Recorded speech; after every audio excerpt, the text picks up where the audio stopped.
You ask Tiger to solve. This deals with linear equations with one unknown.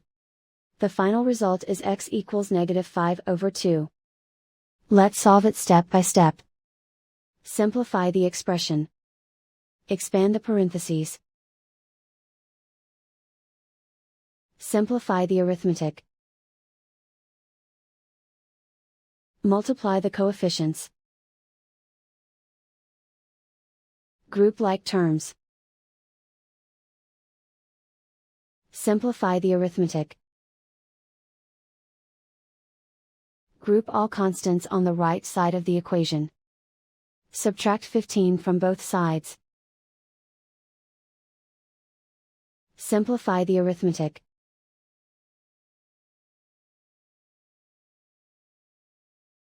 Isolate the x.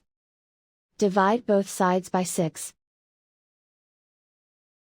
Simplify the fraction. Find the greatest common factor of the numerator and denominator. Factor out and cancel the greatest common factor.